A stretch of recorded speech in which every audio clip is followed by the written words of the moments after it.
Magandang gabi po sa inyo mga kababayan, mga kapatid. Ito po muli ang inyong lingkod sa inyo po ay nangangaral tungkol po sa salita ng Diyos at ang tinatalakay po natin nga yung divine providence.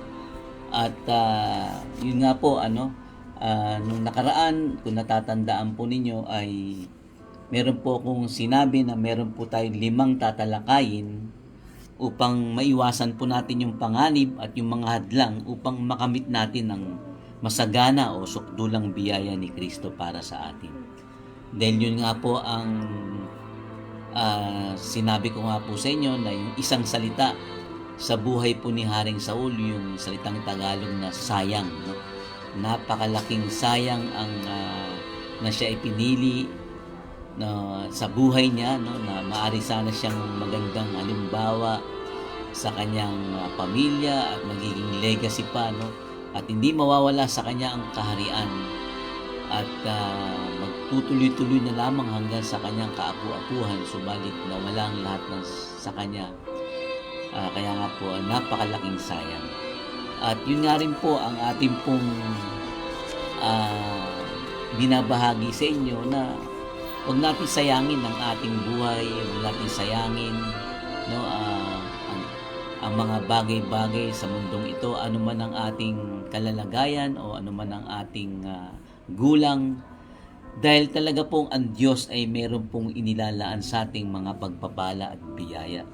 At yun nga ang sinagot ko po sa inyo na una at ikalawa, na upang maiwasan po natin yung panganib, no, yung danger at yung mga hindrances o hadlang para makamit natin yung biyaya ng Diyos, ay una dapat taglayin natin ang pagpapakumbaba.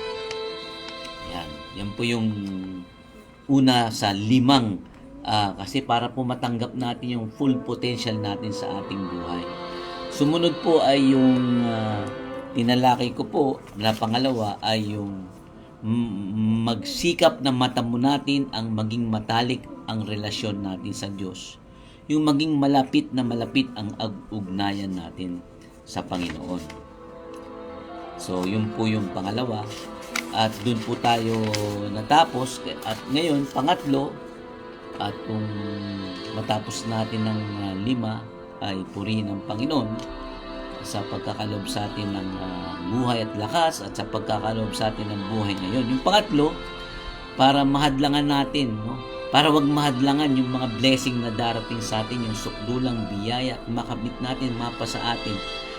Bukod doon sa taglay natin yung pagpapakumbaba, no? At yung pursue intimacy, no? Yung maging malapit ang ugnayan natin sa Diyos. Yung pangatlo, yung palalimin ang ugat. Ano pong ibig sabihin nito? Kasi po dito po sa talinhaga ng ating Panginoong Hesus tungkol sa mga hasik o yung parable of the sower, na may mga binhi na nananaglag, di po ba? Nalaglag lamang, hindi naman talaga itinanim sa mabatong lupa. Dahil bakit ka naman magtatanim sa mabatong lupa? So ating pong basahin sa Mateo 13, kabanatang 13, talata ang 5 hanggang 6. May mga binhi namang nalaglag sa mabatong lupa. Dahil manipis lang ang lupa roon, sumibol agad ang mga binhi, ngunit natuyo agad ang mga ito nang mabilad sa matinding init ng araw, palibhasay mababaw ang ugat.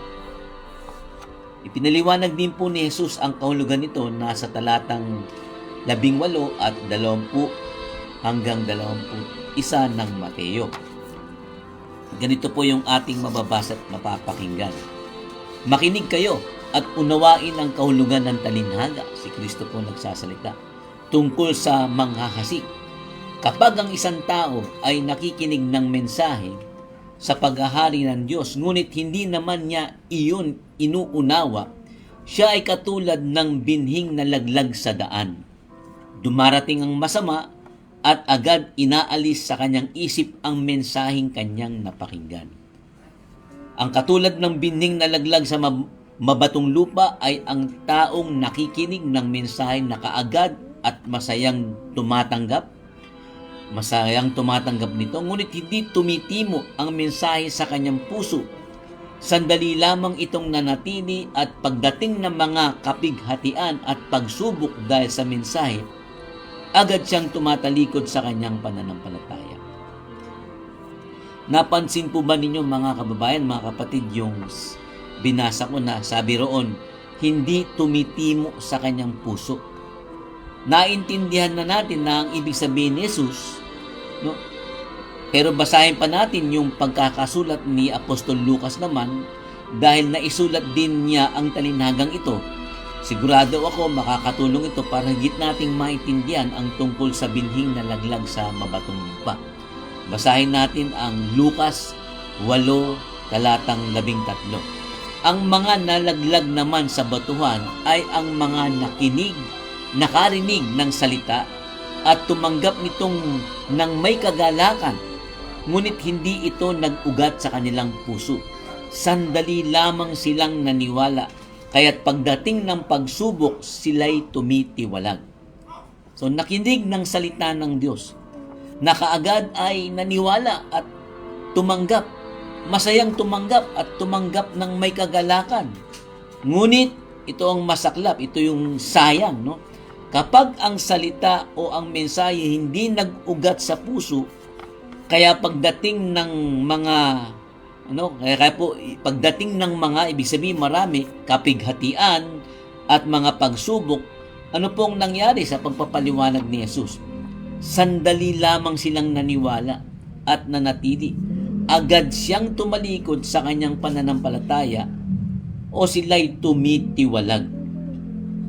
Ngunit yung binhing nasik sa matabang lupa, ang sabi ni Jesus ay namunga, no? At ang katulad naman ng binhing nasik sa matabang lupa, ang sabi po sa Mateo 13:8, ay ang mga taong dumirinig at umuunawang mabuti sa mensahe, kaya't ito ay namumunga ng sagana, may tig-100, may tig-60, at may tig-30. So kita po ninyo mga kababayan, no? May tig-100, may tig-60. Yung tig-100, yung pong pinakamaraming bunga, at yung pong tig-60, sumunod na pinaka mabunga, at yung minimum na bunga ay yung pong tig-30. So, sino ba itong matabang lupa na ito? No? Ang paliwanag ni Jesus ay mga taong dumirinig at umuunawang mabuti sa mensahe. Pero doon sa nasik sa mabatong lupa, sandali lamang silang nanatili. No? Tinanggap nila, nakinig, may kasiyahan pa nga, subalit hindi tumitimo ang mensahe sa kanyang puso. Okay, Lucas sabi, ngunit hindi ito nag-ugat sa kanilang puso. Yung pong nakarinig ng salita, sabi po ni Lucas, at tumanggap naman ito ng may kagalakan, ngunit hindi ito nag-ugat sa kanilang puso. Sandali lamang silang naniwala, pero pagdating ng kapighatian, pagsubok, sila po'y tumalikod sa kanilang pananampalataya. Kaya po ang paliwanag ni Jesus ay ang mga taong dumirinig at umuunawang ng mabuti ng mensahe, tumitimo sa puso, no, nananatili, ito po yung matabang lupa.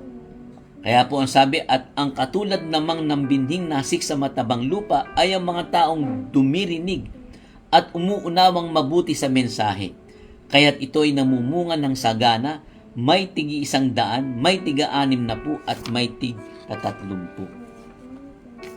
Sabi po sa Lucas 8, no po, ang mga nasik naman sa matabang lupa ay ang mga nakikinig ng salita ng Diyos at nag-iingat nito sa kanilang pusong tapat at malinis, at sila'y namumunga dahil sa pagtiyatiyaga. Ito naman ang sinabi ni Lucas na iniingatan sa kanilang pusong tapat at malinis ang mga salita ng Diyos, kaya sila'y namumunga dahil sa pagtiyatiyaga.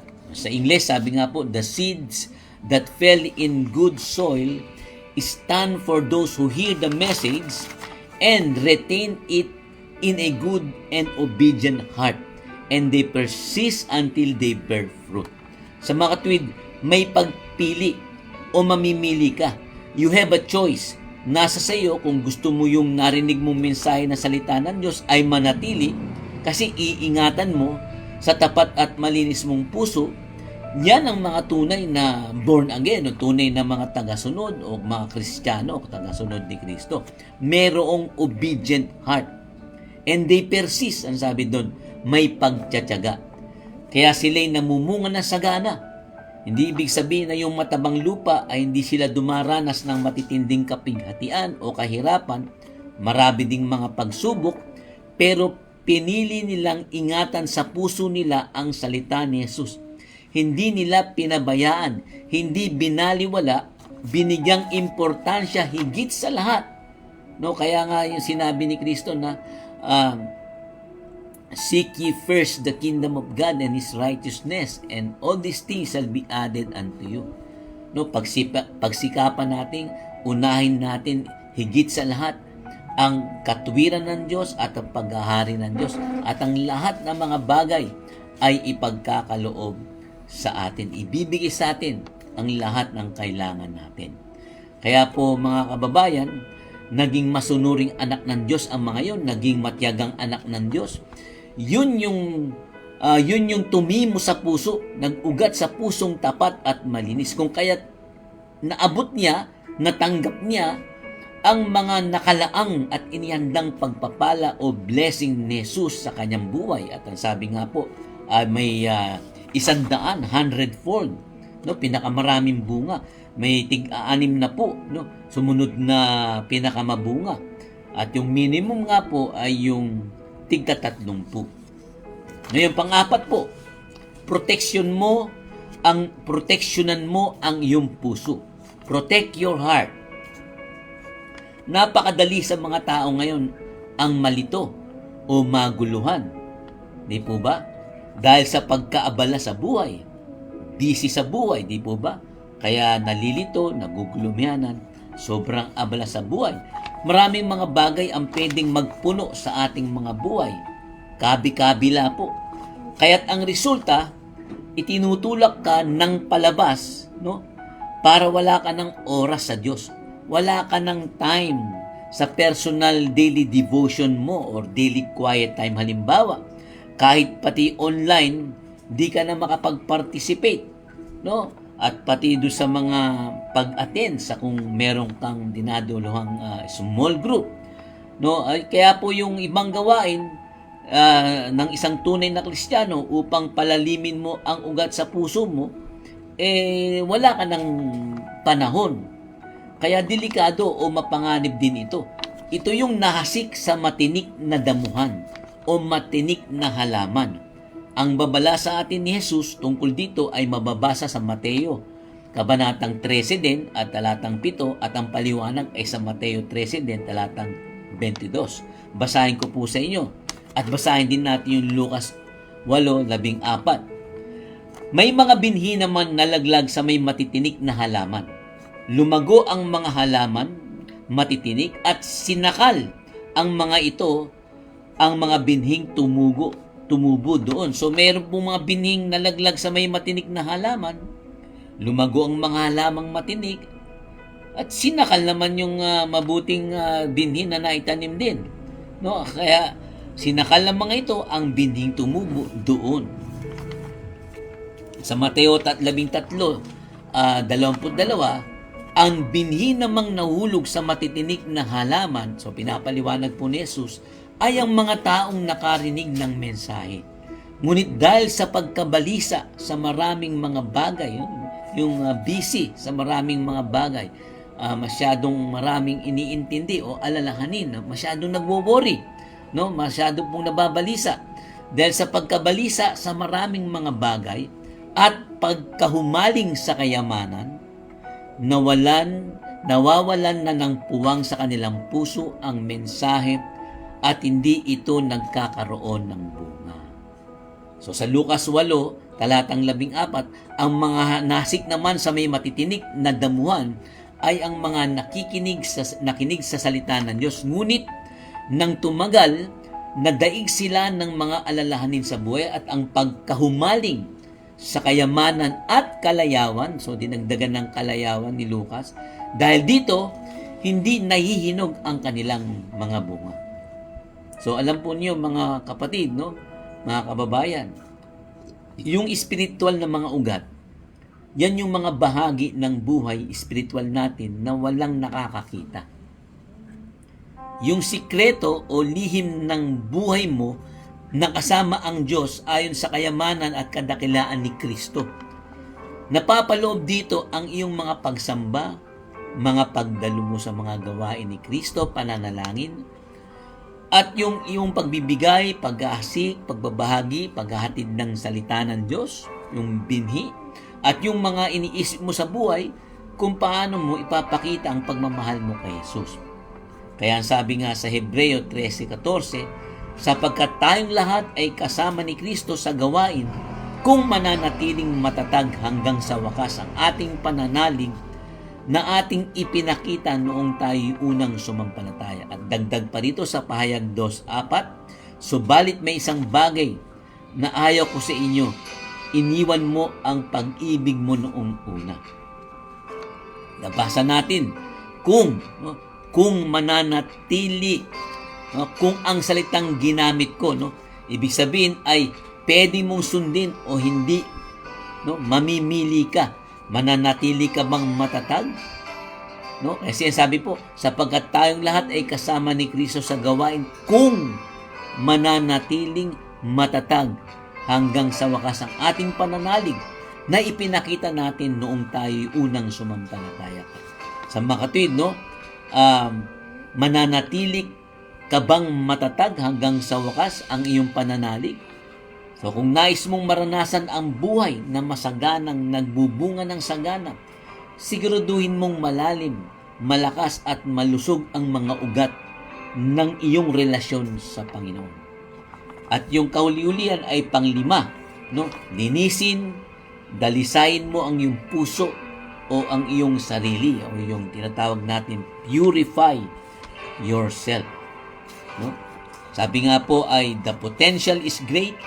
Sabi po ng isang kilalang sikat na pastor, sabi niya, in ministry, private purity is the source of public power. And this is true for all of us, na sa ministry, sa paglilingkod sa Panginoon, yung private purity is the source of public power. Whether we are operating in the family, the workplace, the community, or the church, if we want to have a powerful impact for Christ in the world, we need to be people of purity. So, God offered us abundant life. Masaganang buhay ang alok ng Diyos sa atin. Yan yung pangako ng Diyos, to have a meaningful life, a life with purpose. Kaya lang ang problema po, mga kababayan, ay yung mga tao, they could not enjoy that life because they are distracted with so many things. Yan po ang nangyayari. Distracted tayo sa maraming mga bagay. Kaya po, ang sabi nga po, kapag double-minded ka, ang dami mong iniisip, pabago-bagong yung isip, hindi mo alam kung ano talagang nais mo. Kaya ang sabi ni Santiago, huwag umasang tatanggap ng anuman mula sa Panginoon ang taong pabago-bago ang isip at di alam kung ano talaga ang nais niya. So kasi nga po, hindi po natin na-enjoy yung buhay, because distracted tayo with so many things. Pabago-bago po yung ating isip, hindi alam kung ano talaga ang nais mo kasi nadidistract ka. Kaya tuloy, huwag umasang tatanggap ng anuman mula sa Panginoon ang taong pabago-bagong isip at di alam kung ano talaga ang nais niya. Sa makatwid, hindi ka pure in heart. Kasi po yung panglima, yun ang kailangan natin. Linisin, dalisahin mo ang iyong puso. Yan po yung makakatanggap tayo ng maraming blessing sa Panginoon sa ating mga sarili. Kaya nga ang panganib o hadlang para hindi natin matanggap yung sukdulang biyaya ng Panginoon na yang sinasabi po rito ngayon na sabi nga, huwag kang umasang tatanggap no, ng anumang mula sa Panginoon. Kung ganyan ang inyong isip, no, masyado kang distracted. Dapat pure in heart. Ibig sabihin ng pure in heart, you are single-minded in your pursuit of knowing and seeing God. Hindi maraming distractions. Kaya nga ayaw ng Diyos yung maraming distractions. Alam nyo kung bakit? Kapag sinabi mong anxious ka o kabalisahan nyo sa Tagalog o nangangamba o sobrang pag-aala, kapag anxious ang tao, anxious ibig sabihin nun, divided mind. Kaya ang sabi ng Bible sa Bagong Tipan, sa Philippians chapter 4, verse 6. So, ang sabi po doon, basahin ko po sa inyo, no, sa Philippians chapter 4, verse 6. Mabilis lang, ganito po ang nakalagay po sa Pilipos, kabanatang 4, talata pong 6. Pakinggan po ninyo mga kababayan. Huwag kayong mag-alala sa anumang bagay. Sa halip, ilapit sa Diyos ang lahat ng pangangailangan nyo sa pamamagitan ng panalangin na may pasasalamat. Kapag ginawa nyo ito, bibigyan kayo ng Diyos ng kapayapaan na siyang mag-iingat sa puso ninyo at pag-iisip dahil kayo na kay Kristo Jesus. At ang kapayapaang ito ay hindi kayang unawain ng tao. So, single-minded ka. Focus ka lang kay Jesus. Okay po ba yun, mga kababayan? So, pang ikaw, bothered ka sa maraming bagay, nagugulimihanan ka, no? Kakaroon ka ng maraming pabago-bagong isip, at nag-pray ka na, at hindi ka pa rin nakafocus kay Jesus, at hindi ka pa rin single-minded, patuloy ka pa rin, mag-pray ka pa until you are single-minded. Yun po. Alam nyo, ang isa sa mga katangian o ugali ng isang alagad ni Kristo ay single-mindedness. Kaya kung ang alam mong Kristiyano ka, kung may isang bagay na pagkakakilanlan ng isang Kristiyano, ay single-minded yan. No, single-minded in what? Single-minded in the pursuit of God. Kaya ang sabi ng Panginoong Hesus, pinagpala ang may malilinis na puso sapagkat makikita nila ang Diyos. Blessed are the pure in heart, for they will see God. Anong ibig sabihin ng pure in heart o may malinis na puso? Sa Santiago 4:8, pinaliwanag sa atin ang ibig sabihin. Ang sabi po, come near to God and He will come near to you. Wash your hands, you sinners, and purify your hearts, you double-minded. Lumapit kayo sa Diyos at lalapit siya sa inyo. Ayan po ang sabi, no? Linisin nyo ang inyong mga kamay, kayong mga makasalanan. Linisin nyo ang inyong puso, kayong pabago-bago ang isip. So, yun po yung 5 bagay, mga kababayan, na para po tanggapin natin ang sukdulang biyaya ng ating Panginoon sa buhay natin. Ay, ang sabi nga po ay, una, no, at yung mga panganib ay mapagtagumpayan natin. Taglayin natin ang pagpakumbaba. Pangalawa, ang sabi po ay pursue intimacy, magsikap tayo, matamo ang maging matalik ang relasyon sa Diyos o maging malapit-lapit ang ugnayan sa Diyos. At yung pangatlo ay palalimin ang ugat, no, yung tumitimo talaga sa puso dahil sabi ang salita ng Diyos ay nag-ugat sa kanyang puso kaya namunga. At ang pang-apat ay proteksyonan mo ang iyong puso, no? Proteksyonan mo ang iyong puso, no? Dahil nga po sa puso natin, kapag nadaig po tayo ng alalahanin dahil sobrang kabisihan, no? Pagkahumaling sa kayamanan at kalayawan, na iniinis po yung mabuting binin na tinanim sa atin, nasasakal kaya tuloy na hahadlangan ng magkaroon ng bunga. At yung panglima, yung muli, ay linisin, dalisain mo ang iyong puso, ang iyong sarili. So, hanggang dito na pong muli. Naway may natutunan po tayong aral. Pagpalain po kayo ng Panginoon. God bless you.